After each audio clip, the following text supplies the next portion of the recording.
परमाणु वार्ता होनी है। अमेरिका ईरान में कल दूसरे दौर की आपको बताएं परमाणु वार्ता होगी। एक नया परमाणु समझौता ईरान चाहता है। 6 फरवरी को आपको बताएं मस्कट में पहले दौर की बातचीत हुई थी और अब ईरान के विदेश मंत्री अब्बास अराक्ची जिनेवा पहुंच चुके हैं। आपको बताएं वहां अमेरिका के साथ ईरान के परमाणु कार्यक्रम पर अप्रत्यक्ष बातचीत का दूसरा दौर होगा। इससे पहले आपको बताएं 6 फरवरी 2026 को ओमान के मस्कट में पहले दौर की बातचीत भी होस्ट की गई थी। ईरान का कहना है कि वो एक नया परमाणु समझौता चाहता है जो दोनों पक्षों को आर्थिक फायदे दे। ये वार्ताएं आपको बताएं 2025 के मध्य में हुए 12 दिनों के संघर्ष की बात हो रही है, जिनमें अमेरिका ने ईरान परमाणु स्थलों पर बमबारी की थी और इस पूरी बातचीत का फोकस ईरान के परमाणु कार्यक्रम पर है। तो देखिए, ईरान का दावा है कि उसका परमाणु कार्यक्रम जो है वो शांतिपूर्ण है। ईरान की ओर से साफ तौर पर कहा गया है कि जो परमाणु कार्यक्रम वो कर रहा है, जो कार्यक्रम वो करता जा रहा है, टेस्टिंग उसके द्वारा मिसाइलों की जा रही है, वो शांतिपूर्ण कार्यक्रम है। और यही वजह है कि कहीं ना कहीं ईरान आपको बताएं इस कार्यक्रम को रोकने के लिए जो हामी है वो भरता हुआ नजर नहीं आ रहा है। लेकिन इसी ओर आपको बताएं अमेरिका और ईरान के बीच लगातार तनातनी का माहौल जारी है। तो देखिए, पहले दौर की जो वार्ता थी वो 6 फरवरी को यहाँ पे होते हुए नजर आई थी और पूरी बातचीत बेनतीजा हुई थी। दोनों देश यहाँ पे बातचीत के बेंच पर तो जरूर बैठे थे, लेकिन अमेरिका और ईरान दोनों ही के बीच में किसी भी बात पर यहाँ पे समझौता होता नजर नहीं आया था। पूरी बातचीत बेनतीजा हुई थी और अब आपको बताएं कल यहाँ पर दोनों देश एक बार फिर बातचीत के बेंच पर नजर आएंगे। ऐसे में सवाल उठ रहे हैं कि क्या अब दोनों देशों के बीच में जो तकरार की स्थिति है वो यहाँ पे कम होती नजर आएगी। इसी खबर पर ज्यादा जानकारी के साथ हमारे सहयोगी अजय जांड्याल जुड़ चुके हैं, उनका रुख करेंगे। अजय, एक बार तो बातचीत का दौर देखने को मिला, बातचीत के बेंच पर दोनों देश बैठे, लेकिन बातचीत बेनतीजा निकली। एक बार फिर अमेरिका ईरान आमने सामने होंगे। क्या लगता है किस दिशा में पूरी बातचीत जाती हुई नजर आएगी?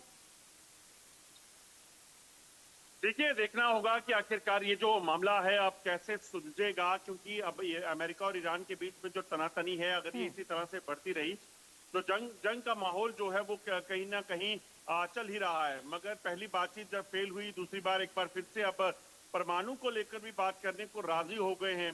तो ऐसे में कहीं ना कहीं इस चीज से कहा जा सकता है कि आखिरकार दोनों देशों को ये चीज तो समझ आ रही है कि अगर युद्ध की ओर गए, जंग की ओर गए तो यकीनन बड़ा नुकसान जो है वो हो सकता है। लेकिन देखिए अजय, यहाँ पे जैसे पहले बातचीत जब हुई थी, पहले दौर की बातचीत हुई, उस वक्त भी अमेरिका की ओर से साफ तौर पर कहा गया था कि यदि बातचीत सफलतापूर्वक होती है, यदि उनके तमाम जो शर्तें हैं ईरान उसको मानता है, तब तो ठीक है, और यदि बातचीत बेनतीजा निकलती है तो सीधे तौर पर यहाँ पे ईरान के ऊपर हमला किया जाएगा। और अभी भी जब देखिए कल यहाँ पे बातचीत होगी, उससे पहले ही अमेरिका ने ईरान को चेतावनी दे डाली है कि बातचीत हुई, परमाणु कार्यक्रम यदि ईरान ने रोके तब तो ठीक है, और यदि नहीं तो फिर उसको भी निश्चित तौर पर युद्ध की शुरुआत माना जाएगा। देखिए, बिल्कुल अमेरिका की तरफ से एक चीज बड़ी स्पष्ट करी गई है। इजराइल और अमेरिका ने स्पष्ट कहा था कि ईरान अगर अपना न्यूक्लियर प्रोग्राम जो है उसे बंद कर देता है, रद्द कर देता है, तो हम बातचीत के लिए तैयार हैं और बातचीत के फायदे भी हैं। क्योंकि अमेरिका का 1 पॉइंट एजेंडा है कि न्यूक्लियर वेपन जो है ईरान नहीं बना सकता। मगर ईरान जो है इस चीज पर अड़िग था कि वो न्यूक्लियर प्रोग्राम को बंद नहीं करेगा। इसी को लेकर आप सोचिए कि इजराइल ने हमला किया, फिर अमेरिका शामिल हुआ, अब फिर से तनातनी लगातार चल रही है। तो ईरान उस चीज पर क्या यू टर्न लेता है कि नहीं, क्या ईरान इस चीज को लेकर राजी होता है, ये एक बड़ा मामला है। और इसी चीज को लेकर ही कहीं ना कहीं दोनों देशों के बीच सहमति बन सकती है, बातचीत हो सकती है। और अमेरिका की तरफ से इस चीज पर स्पष्ट किया गया है कि अगर ईरान जो है वो तैयार हो जाता है न्यूक्लियर प्रोग्राम को अपने बंद करने को लेकर, तो यकीनन फिर बातचीत हो सकती है। और 6 फरवरी को मॉस्को में पहले जो चरण की बातचीत हुई थी जो फेल हुई, अब उसके बाद दूसरे चरण की बातचीत होगी। तभी मुमकिन हो पाएगा जब ईरान जो है इस चीज को राजी होता है। अभी तक ईरान ने एक इशारा जरूर दिया है, मगर क्या ईरान ये पूरी तरीके से न्यूक्लियर प्रोग्राम बंद कर देगा, अब ये देखना होगा। बिल्कुल अजय, देखिए जब बातचीत कल होगी तब तो निकलकर सामने आएगा ही कि क्या कुछ निकलकर सामने आता है। लेकिन देखिए एक तरह से कहा यह भी जा रहा है अजय कि टाइम बाई करने की कोशिश की जा रही है अमेरिका की ओर से। जिस तरह से यहाँ पे अमेरिका तो बातचीत के बेंच पर आता है लेकिन बातें बेनतीजा निकलती है, और वहां पे मिडिल ईस्ट की बात करें तो वहां पे अमेरिका लगातार अपने परमाणु हथियार भेजता हुआ नजर आ रहा है। यूएसएस जेराल्ड को भी उसने अपना दूसरा विमान वाहक भी भेज दिया है।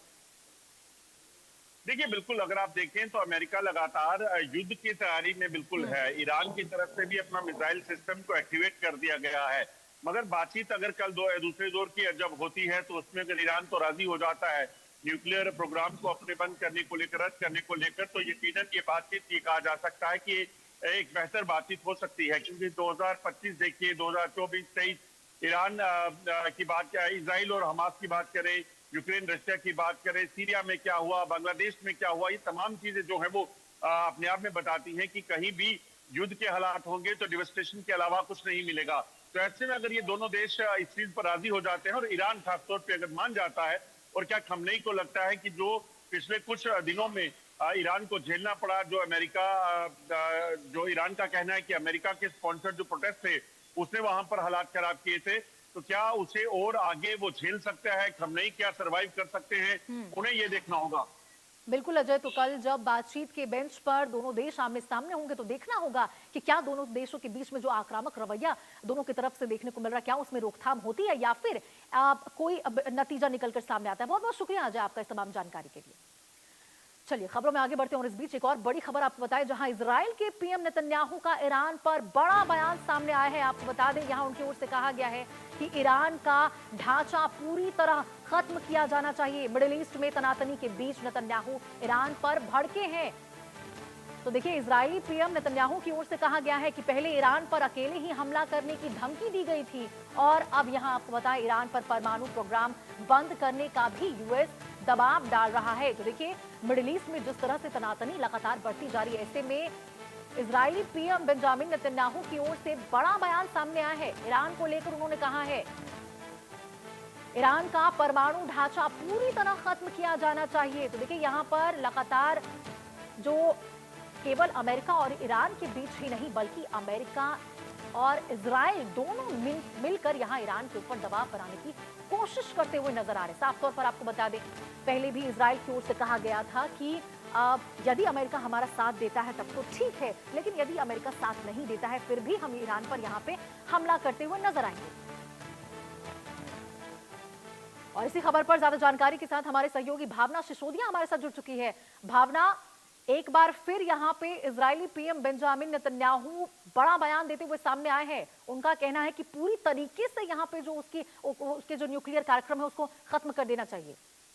जी देखिए, बात बिल्कुल सही है। मध्य पूर्व में बढ़ते तनाव के बीच इजराइल के प्रधानमंत्री ने किसी भी संभावित समझौतों को लेकर अपना स्पष्टीकरण और कड़ी शर्तें जो हैं वो सामने रखी हैं। एक सम्मेलन में उन्होंने बोलते हुए कहा कि मैं आपसे ये नहीं छुपाऊंगा कि मुझे ईरान के साथ किसी भी समझौते पर संदेह है, क्योंकि सच कहूं तो ईरान एक ऐसी चीज में भरोसेमंद है जो झूठ बोलते हैं और धोखा देते हैं। वहीं उन्होंने जो है 4 शर्तें अपनी जो हैं वो सामने रखी है, जिसमें उनका साफ तौर पे कहना है कि इजराइल बल्कि अमेरिका और दुनिया की सुरक्षा के लिए जो है जरूरी है। उनकी पहली शर्त है कि सारा जो समृद्ध परमाणु पदार्थ ईरान से बाहर जाना चाहिए। वहीं उन्होंने दूसरी शर्त में कहा कि समृद्धि की क्षमता ही खत्म की जानी चाहिए, केवल प्रक्रिया रोकना नहीं बल्कि उस उपकरण और ढांचे को भी खत्म करना होगा जो इसे संभव बनाते हैं। साफ तौर पे अपनी शर्तें जो हैं वो रखते हुए नजर आए हैं। वहीं तीसरी शर्त के रूप में मिसाइल कार्यक्रम का मुद्दा उठाया गया। उन्होंने कहा कि MTCR